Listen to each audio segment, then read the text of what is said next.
নমস্কার বন্ধুরা, জয় মা কালী বেঙ্গলি চ্যানেলে আপনাদেরকে আমি স্বাগত জানাচ্ছি। আজকের এই ভিডিওতে আমরা আলোচনা করব এক অত্যন্ত রহস্যময় বিষয় নিয়ে, তন্ত্র ও জ্যোতিষ মতে তাল বেতাল গাছের গুরুত্ব, এর আধ্যাত্মিক ব্যবহার এবং লোকবিশ্বাসের স্থান। আপনারা নিশ্চয় চিনবেন তাল বেতাল গাছ, অনেকে চেনেন অনেকে চেনেন না। তো ভিডিও শুরু করার আগে একটি গুরুত্বপূর্ণ কথা বলে রাখি, আজকের আলোচনাটি মূলত তান্ত্রিক গ্রন্থ, লোকবিশ্বাস এবং প্রচলিত ধারণার উপর ভিত্তি করে। এগুলোর বৈজ্ঞানিক প্রমাণ সর্বত্র প্রতিষ্ঠিত নয়, তাই এই তথ্যগুলোকে সাংস্কৃতিক ও ঐতিহ্যগতভাবে জ্ঞান হিসেবে গ্রহণ করবেন। প্রথমে জানব তাল বেতাল গাছ কী। বন্ধুরা, গাছটার নাম হচ্ছে তাল বেতাল। বাংলার বিভিন্ন অঞ্চলে তাল বেতাল নামে পরিচিত একটি গাছ বা উদ্ভিদকে ঘিরে বহু লোককথা প্রচলিত আছে। কোথাও এটিকে তান্ত্রিক সাধনার জন্য উপযোগী বলা হয়, আবার কোথাও এটিকে অশুভ শক্তির আশ্রয়স্থল হিসেবেও ধরা হয়।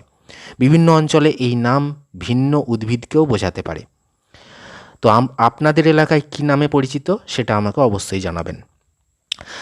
এবারে জানবো বন্ধুরা, তন্ত্রশাস্ত্রে তাল বেতাল গাছের গুরুত্ব কী। তো তন্ত্রশাস্ত্রে বিশ্বাস করা হয় প্রকৃতির প্রতিটি গাছের নিজস্ব শক্তিক্ষেত্র বা স্পন্দন রয়েছে। কিছু গাছকে সাত্ত্বিক, কিছু গাছকে রাজসিক এবং কিছু গাছকে তামসিক শক্তির বাহক বলা হয়। লোকবিশ্বাস অনুযায়ী তাল বেতাল গাছকে তামসিক শক্তির সঙ্গে যুক্ত মনে করা হয়। এই কারণে কিছু তান্ত্রিক বিশেষ সাধনায় এর আশেপাশে স্থান নির্বাচন করেন বলে প্রচলিত ধারণা রয়েছে। তবে এসব সাধনা সাধারণ মানুষের জন্য নয় এবং গুরু ছাড়া কখনোই অনুসরণ করা উচিত নয়। এবার জানবো বন্ধুরা, জ্যোতিষ মতে এর প্রভাব কী। কিছু জ্যোতিষী মনে করেন যদি কারো জন্মকুণ্ডলিতে রাহু, কেতু বা শনির প্রভাব বেশি থাকে তাহলে নির্দিষ্ট কিছু বৃক্ষের নিচে ধ্যান বা পূজা করলে মানসিক স্থিরতা আসতে পারে। যদিও তালবেতাল গাছের সঙ্গে এ ধরনের বিশ্বাস অঞ্চলভেদে ভিন্ন। এটি কোনো সর্বজন স্বীকৃত জ্যোতিষীর নিয়ম নয়, বরং কিছু প্রাচীন মত ও লোকাচারের অংশ। এবার বন্ধুরা জানবো লোকবিশ্বাসে তালবেতাল গাছ বিষয়ে।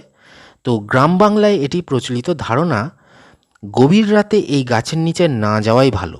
সন্ধ্যার পর অকারণে এর ডাল বা পাতা ভাঙা উচিত নয়। অনেকেই মনে করেন নির্জন স্থানে থাকা বড় পুরনো গাছের আশেপাশে এক ধরনের রহস্যময় পরিবেশ তৈরি হয়। বাস্তবে এগুলোর পেছনে প্রকৃতির কারণও থাকতে পারে, অন্ধকার, বন্যপ্রাণী, পোকামাকড় বা মানুষের ভয়। এবার জানবো বন্ধুরা, তান্ত্রিক পুজোয় এই তালবেতাল গাছের ব্যবহার। কিছু প্রাচীন তান্ত্রিক প্রথায় বিশ্বাস করা হয় যে নির্দিষ্ট গাছের পাতা, কাঠ বা শিকড় বিশেষ আচার অনুষ্ঠানে প্রতীকীভাবে ব্যবহৃত হতো। তবে এগুলো গুরু পরম্পরার বিষয়, কোনো বই পড়ে বা ভিডিও দেখে এসব আচার করার চেষ্টা উচিত নয়। এবার জানবো নেতিবাচক শক্তি দূর করতে কি করা হয়। লোকবিশ্বাস অনুযায়ী কিছু মানুষ তালবেতাল গাছের কাছে প্রদীপ জ্বালানো, মন্ত্রপাঠ বা ধ্যানের কথা বলেন।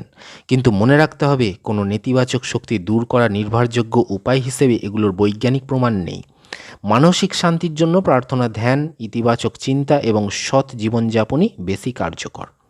এবার জানবো গাছ কাটার আগে কেন অনুমতি নেওয়ার রীতি আছে। অনেক প্রাচীন সংস্কৃতিতে বিশ্বাস করা হয় গাছের মধ্যেও প্রাণশক্তি রয়েছে, তাই কোনো বড় গাছ কাটার আগে প্রার্থনা বা অনুমতি চাওয়ার রীতি ছিল।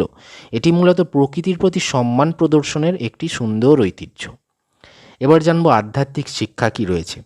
তালবেতাল গাছকে ঘিরে যত রহস্যই থাকুক না কেন, এর সবচেয়ে বড় শিক্ষা হলো প্রকৃতিকে সম্মান করা, অহংকার ত্যাগ করা এবং নিজের মনকে নিয়ন্ত্রণে রাখা। তন্ত্রশাস্ত্রের প্রকৃত উদ্দেশ্য কখনোই অলৌকিক শক্তি অর্জন নয়, বরং আত্মসংযম, মনঃসংযোগ এবং আধ্যাত্মিক উন্নতি। তো বর্তমানে অনেকেই তন্ত্রের নামে প্রতারণা করেন। কেউ যদি দাবি করেন যে তালবেতাল গাছের সাহায্যে রাতারাতি ধনী হওয়া যায়, শত্রু ধ্বংস করা বা অলৌকিক ক্ষমতা পাওয়া সম্ভব, তাহলে এমন দাবির প্রতি সতর্ক থাকুন। সত্যিকারের সাধনা কখনো লোভ বা ক্ষতির শিক্ষা দেয় না। বন্ধুরা, তালবেতাল গাছকে ঘিরে বহু রহস্য, লক্ষ্যতা এবং তান্ত্রিক বিশ্বাস আজও মানুষের কৌতূহল জাগায়। তবে বিশ্বাস ও বাস্তবতার মধ্যে পার্থক্য বোঝা জরুরি। আমাদের উচিত প্রাচীন ঐতিহ্যকে সম্মান করা, কিন্তু অন্ধবিশ্বাসকে নয়। জ্ঞান, যুক্তি এবং সচেতনতার সঙ্গে এগিয়ে চলা।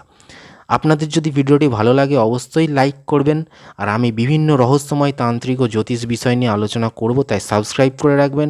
প্রতিদিন ভিডিও পাবেন আর শেয়ার করুন বন্ধুদের সঙ্গে, যাতে সবাই জানতে পারে। অ্যাওয়ারনেসটা জরুরি। ধন্যবাদ।